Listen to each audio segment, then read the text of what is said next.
Tebow. The NFL player I want to see in a boxing ring is who, Big Cat? Mine is Big Ben. I would love to see Big Ben in a heavyweight fight. The injuries that he would come out with, whether real or fake, would be incredible. Big Ben in a heavyweight fight. I think maybe he would just keep his T-shirt on like we do. We have Rough and Rowdy, which is, from West Virginia. We have a boxing league at Barstool, and some guys decide to keep their shirt on when they're in the ring. I would have been one of those guys if I ever went in there. Maybe Big Ben would be one of those guys. I'd like to see him box. Yeah, he would be yelling, throw the damn towel very, very early in the fight, I think, assuming that they were actual injuries, not embellished. I want to see Aaron Donald in a boxing ring. I think he would be unstoppable. Just the physical force that he is. And he is an imposing figure when you're around him, but it still doesn't do justice to the explosiveness that he has. And I'd want to see him with those gloves on just go after somebody relentlessly, because they wouldn't get a chance to even get their gloves up. And Aaron Donald would be all over him, and that'd be it. I like it. That was actually my other pick. It was Big Ben and Aaron Donald, so we agree there. I had Myles Garrett on my list as well. Just he's another one that physically imposing, and we know that he's got a ton of skill to be able to get around offensive linemen on a regular basis. All right, here is Ryan Fitzpatrick, the Washington football team starting quarterback, talking about the beard that he intends to keep all year long. But I just saw the picture of Dustin Johnson today. I saw the picture of Travis Kelce. I don't think I can ever shave again. I don't think it can ever come off. All right, best beard in all of sports as we continue this round of fill in the blank. Big Cat, who do you have? By the way, he is going to shave his beard if he starts and wins a playoff game for the Washington football team. When we went down to D.C., my co-host, PFT commentator, and Ryan Fitzpatrick made a bet that if he wins a game starting as a quarterback in the playoffs, PFT will get a haircut and Fitzpatrick will shave his beard. So it could happen. I think I'm more excited to see the haircut. Because I already think that PFT commentator and Ed Sheeran are the same person. If he gets a haircut, it will be even harder to distinguish himself from Ed Sheeran. Yeah. All right, so best beard in all sports is easy. It's James Harden. Because James Harden is exactly what we're talking about with Ryan Fitzpatrick. James Harden can never shave. I've seen James Harden when he was a rookie. He didn't have a beard. He's a different guy. He is literally known as the Beard. I don't know if you know who James Harden is, Mike, but I know he is who James the Harden Beard. is. Okay. James Harden is the guy who pretended to be fat so he would get traded. There it is. Look at that. Different guy. Different guy. There's absolutely. some people who just they need facial hair, and he is one of those guys.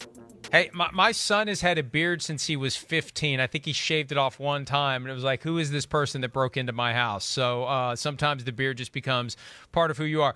I got to go back to Kyle Orton, one of your former quarterbacks in Chicago, just because if we're going to go best beard, we got to go neck beard. I thought about Andrew Luck, but if we're going to go neck beard, we're going all in Kyle Orton with more hair on the neck than he was able to grow on the face. That one doesn't really.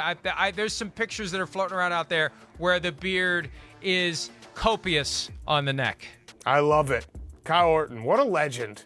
An absolute legend. Remember when he decided to retire the week 17, the Bills, he got to his locker. I think the reporters were going to ask him questions, and he said, I got to go grab my wallet real quick. I'll be back. And he just never came back. That was it. That is the best way to do it. The ultimate Irish goodbye, NFL style. All right. Seattle just signed a Baylor basketball player to the practice squad. If I could pick one NBA player to play in the NFL, it would be who or whom? This one is so easy for me, and I know most people will say LeBron James, but Zion Williamson would be incredible to see in the NFL. I don't know where you can put him. You can put him defensive end, maybe if he gains some weight. Maybe tight end. He would be such a force. You want to talk about quickness? You want to talk about power? He's got all of that. And I think he would actually be an NFL starter. That's how crazy athletic he is. I mean, I've got to say LeBron James just because that's been the narrative for years now. And at this point, he's too old to even think about it. But it's been LeBron James, Usain Bolt, the two non-football players that we've been smitten with the idea of them playing football. All time, though, I'm going to go way back to the days when you were in diapers and say, give me Karl Malone. Because Karl Malone was the first basketball player who was like big and ripped. Back in the 80s and 70s, you can't lift weights, you're going to lose your flexibility, you're going to lose your stamina. And now they're all kind of jacked. Karl Malone was the first one that was like, oh my God, that guy's a basketball player, he should be playing football.